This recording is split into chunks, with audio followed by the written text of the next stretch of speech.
Bienvenue sur ma chaîne. Ici je parle de Jésus, le chemin, la vérité et la vie. J'espère que vous allez bien. Aujourd'hui j'avais envie de vous partager une petite pensée. On va parler de Philippiens 4 et je vais d'abord vous expliquer le cheminement du pourquoi, du comment. On va parler de ça ce soir. En fait, aujourd'hui j'étais en vadrouille et sur la route pour rentrer à ma maison, je suis tombée sur deux hommes sans domicile. Qui étaient en train de regarder au travers d'une vitrine d'agence immobilière. Ils étaient en train de regarder les maisons et les appartements, puis ils étaient en train de dire non mais celle-là cuisine américaine et tout, non j'aime pas trop, mais celle-là il y a du parquet, il y a de la moquette ou je sais pas quoi, avec leur bière à la main. Et en fait je me suis dit mais Seigneur, l'ironie de la situation un peu, tu vois. Et tout de suite, j'ai eu à cœur le verset où Paul parle du fait qu'il a appris à être content dans toutes les situations.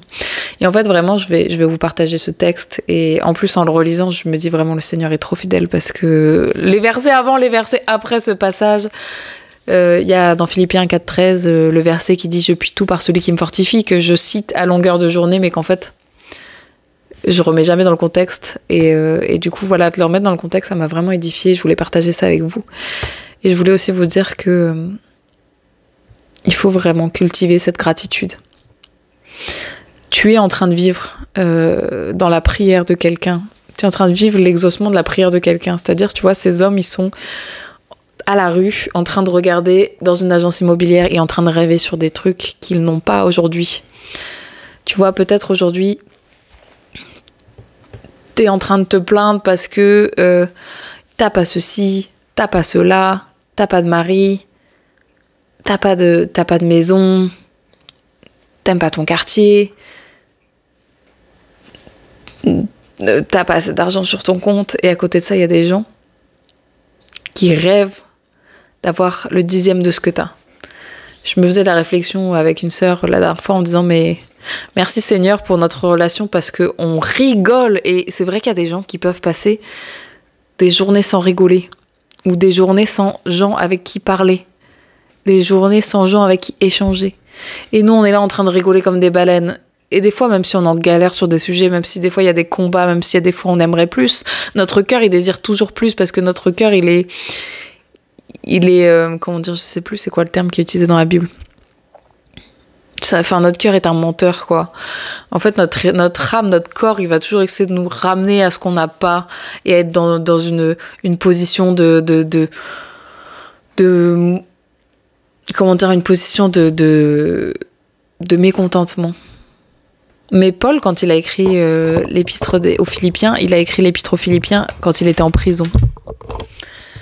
Et en fait, c'est aussi une petite façon de se dire que toi, il y a certainement des choses dans ta vie dans lesquelles tu te sens prisonnier.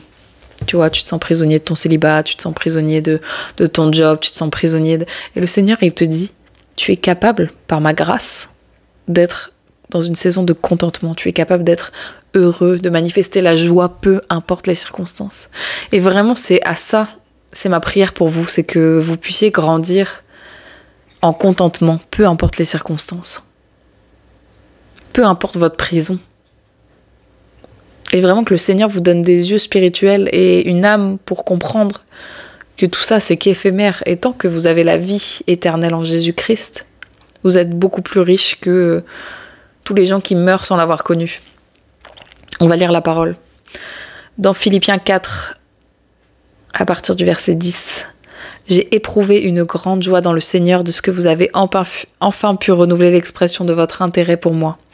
Vous y pensiez bien, mais l'occasion vous manquait. Ce n'est pas à cause de mes besoins que je le dis cela, car j'ai appris à être satisfait de ma situation. Je sais vivre dans la pauvreté et je sais aussi vivre dans l'abondance. Partout et en toutes circonstances, j'ai appris à être rassasié et à avoir faim, à être dans l'abondance et à être dans le besoin. Je peux tout par celui qui me fortifie. Cependant, vous avez bien fait de prendre part à ma détresse. » Voilà, je vous invite vraiment à lire ce chapitre qui est extrêmement beau. Et en lisant ça, je me suis rappelé à quel point c'était une grâce. les gens qui prenaient du temps pour échanger avec toi. C'est une grâce, les gens qui te sourient dans la rue. C'est une grâce, les gens qui t'envoient un texto, qui t'a passé un coup de fil. C'est, tu vois, personne ne nous doit rien.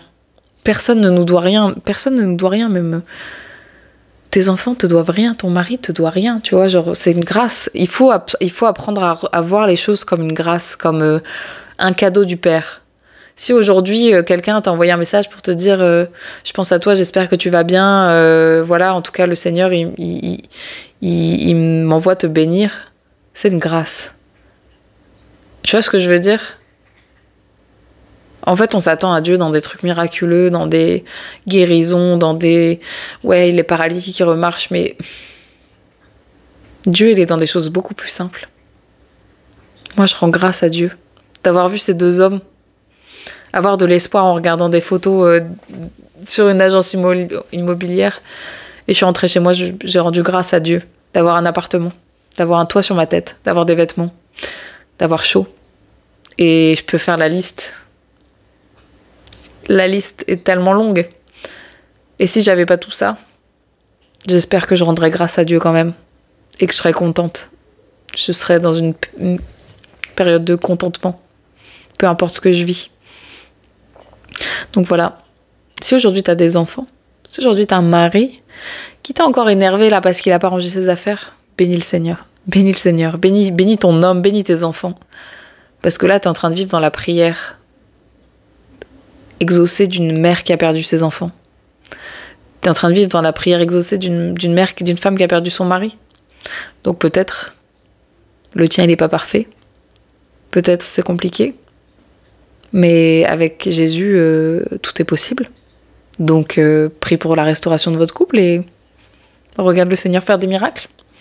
Voilà. En tout cas, je vous invite à être persévérant, à être joyeux, peu importe les circonstances. Et à vous concentrer sur ce qui est positif et ce qui est bon et ce qui est... Juste le verset d'avant, dans le verset 8.